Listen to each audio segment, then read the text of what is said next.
take shit. I got no love for the fakeness. If you wanna play tough and wanna hate this, I'll always show up.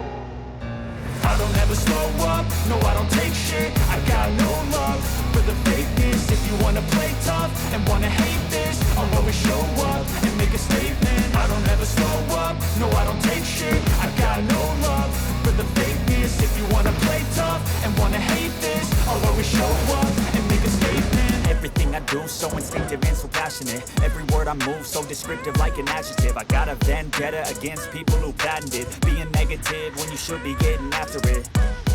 I got facts over tracks, this and that. Spitting slow, spitting fast, I can roast, I can gas. Think I'm okay at last, but I don't know if that can erase all the past. And the pettiness, a reflection of the emptiness. Hilarious, you think you're worth my time, you're delirious.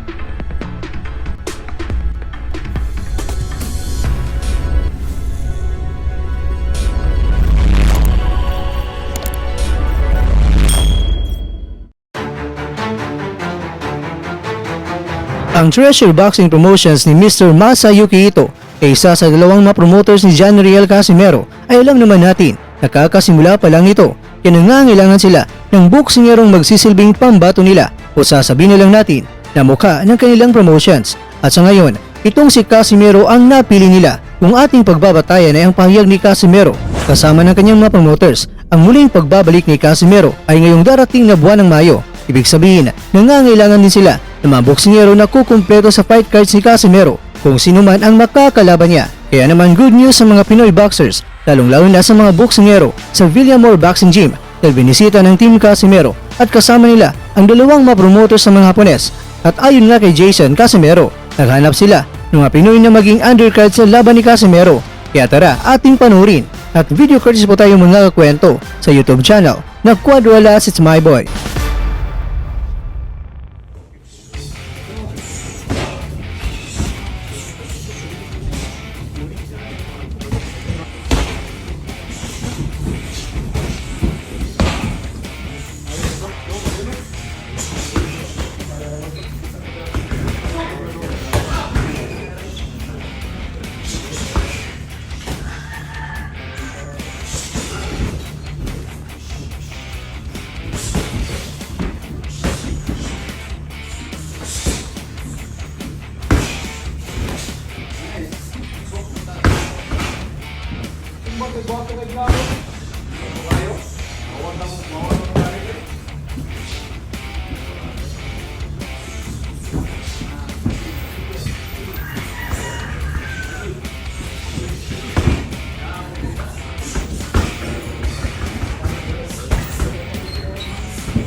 Tulak, umaga. Hamid lang, hamid.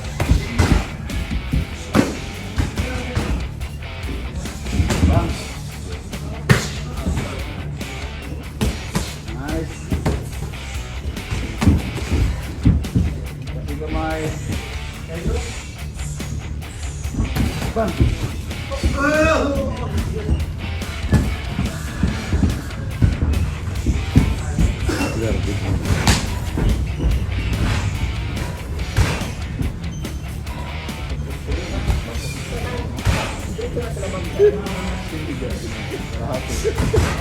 Hindi niya alam, masakit. Wow. Oh, pindikan dong. Pindikan. Sige. Yorot na dong. Ito na, hindi nakakabawas ron.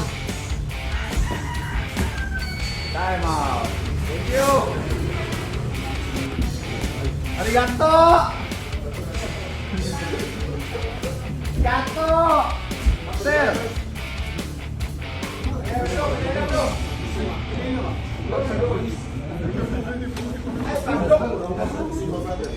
Fighting pride of the Philippines, Manny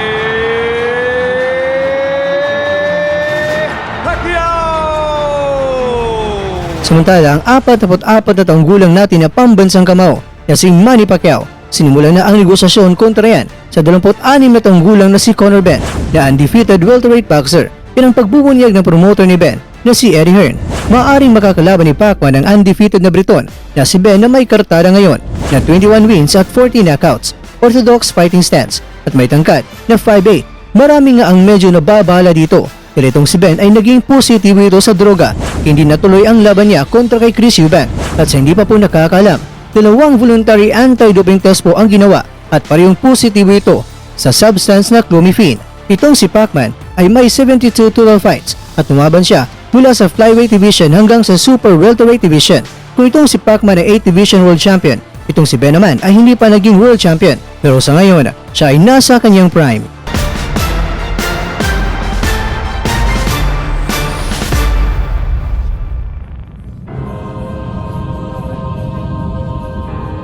Mga kakwento, magandang balita talaga, lalong-lalo na kung may mapiling Pinoy boxers na bubuo sa fight cards ni Casimero.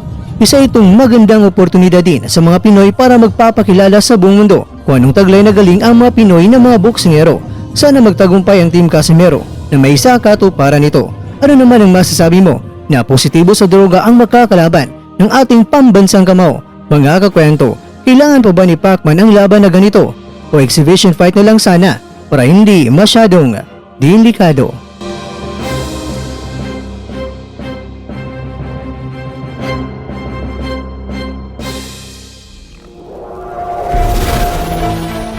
At dyan, nagtatapos ang ating kwento.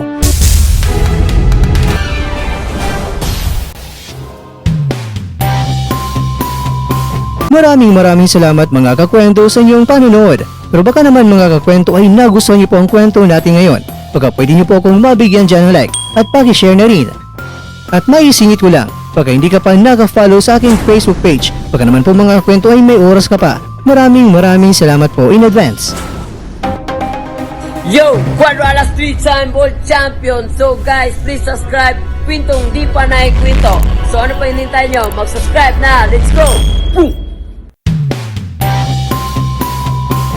Bueno, bago na magtatapos ay shoutout po muna tayo dyan sa ating mga kakwento. Kay kakwentong Sandy Fahilan, kay kakwentong Ronil Mar Aguilon, kay kakwentong Danny DTV,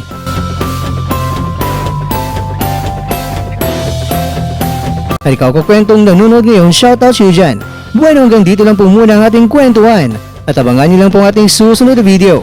At dito lang po yan sa isang channel na kung saan maaaring ito'y mga kwentong di pa na kwento sa inyo.